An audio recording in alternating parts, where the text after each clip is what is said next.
आप पूरा डेलीगेशन गया था आतंकवाद के मुद्दे को लेकर। आपने भी भारत को लेकर कहा कि टॉलरेंट कंट्री है कहा जाता है, लेकिन अधर्म को लेकर हम बर्दाश्त नहीं करते हैं।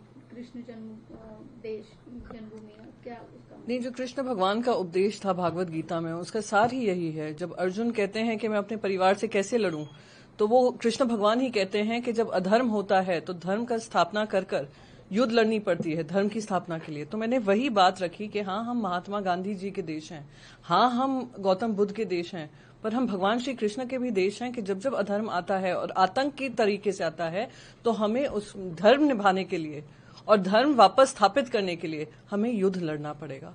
तो ये मेरा एक संदेश था कि जो हमारा ऑपरेशन सिंदूर है, ऑपरेशन सिंदूर ने बकायदा टेररिस्ट कैंप्स पर हमला करके उनको खत्म करने का काम किया था। पर जिस तरीके से पाकिस्तान आर्मी बिल्कुल अपने आतंकवादियों के समर्थन में आ गई थी, तो उनको भी जवाब देना जरूरी था। ऑपरेशन सिंदूर का सार वही था, वही मैंने अपनी सारे भाषणों में जो विदेश में हुए हैं, मैंने अपने डायस्पोरा से ये मैसेज दिया है। जी, अलग अलग पार्टीज का पूरा डेलीगेशन था, आप भी थी उसमें, तो किस तरीके से था, क्या कुछ बातें रखी और कैसा रिस्पांस मिला? देखिए, हमारी काफी सारी मुलाकातें हुई, वहां के थिंक टैंक से हुई, वहां के इंटेलेक्चुअल से हुई, वहां के मेंबर्स ऑफ पार्लियामेंट से हुई, उनके फ्रेंडशिप ग्रुप से हुई, जो इंडिया और बाकी देशों के फ्रेंडशिप ग्रुप्स हैं उनसे हुई, हमारी गवर्नमेंट ऑफिशियल से हुई, फॉरेन मिनिस्टर बर्लिन के जो हैं उनसे हुई, रोम में जो डेप्यूटी फॉरेन मिनिस्टर हैं उनसे हुई। और हम सब जगह हमारा संदेश यही था कि आज जो हम भुगत रहे हैं, इतने दशकों से हम उसकी लड़ाई लड़ रहे हैं और इंडिया उसमें सक्षम है। हम किसी की मांग नहीं करने जा रहे हैं, ना हम कोई लोन मांगने जा रहे हैं। हम उनको अवगत कराने जा रहे हैं कि जो हमने लड़ाई लड़ी है वो लड़ाई अब आपके दरवाजे पर भी आएगी। जिस तरीके से पाकिस्तान ट्रेनिंग देता है, इंडोक्ट्रिनेट करता है, उनको फंडामेंटलिस्ट बनाता है और उनके देशों में आतंक मचाता है। पूरे यूरोपियन रीजन का ये सब लोग जानते ही हैं किस तरीके से वहां पर आए दिन हमले होते हैं। तो हमने अपनी बात उनको रखी है कि it's time we called it out, we hold Pakistan accountable, Pakistan की अकाउंटेबिलिटी तय हो और जीरो टॉलरेंस टू टेररिज्म हो for a safer future for the coming generations. Narendra Modi ji के नेतृत्व में 11 बीजेपी सरकार को आज क्या कहेंगे? मैं बस यही कहूंगी कि देश की जनता ने 11 साल पहले बहुत उम्मीदों से उनको चुनकर भेजा था।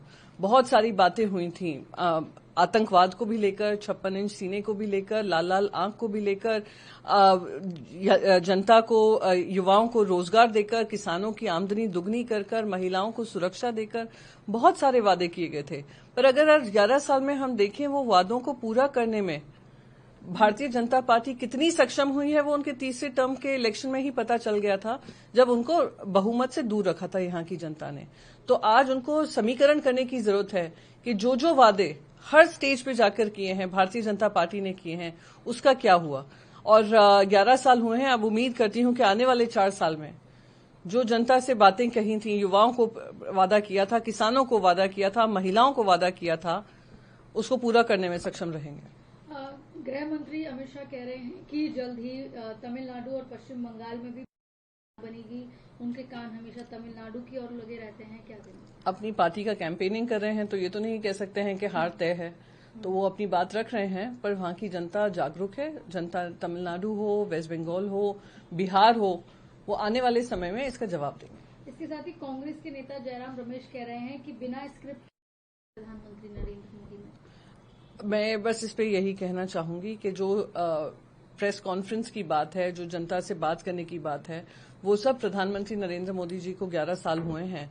11 साल में कितने उन्होंने प्रेस कॉन्फ्रेंसेस किए और कितना उन्होंने डायरेक्ट संवाद रखा जनता से, वो जनता के सामने है।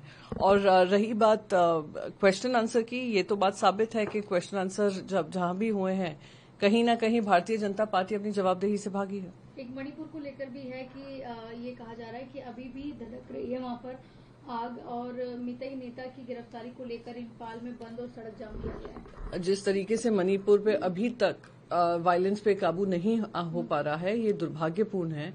और बार बार हमने हर मंच से इसी की बात कही है कि कहीं ना कहीं केंद्र सरकार को उस पर ध्यान देना पड़ेगा। वहां पे प्रेसिडेंट रूल लगा हुआ है, वहां के गवर्नर जो प्रीवियस होम सेक्रेटरी थे, उनको पता करना चाहिए कि क्यों अब तक वहां पे पीस नहीं हो पा रहा है, और उसके बारे में जवाबदेही देने से पहले एक ही ऑल पार्टी मीटिंग रखी, फिर पार्लियामेंट में डिस्कशन सवेरे 4 बजे रखा गया था। राज्यसभा में मैं शामिल थी, सिर्फ 10 या 5 या 7 लोग उस पर बात कर पाए थे। तो ये कितना सही है कि मणिपुर एक देश का इम्पोर्टेंट हिस्सा है, बॉर्डर का हिस्सा है, उस पर चर्चा क्यों नहीं हो सकती?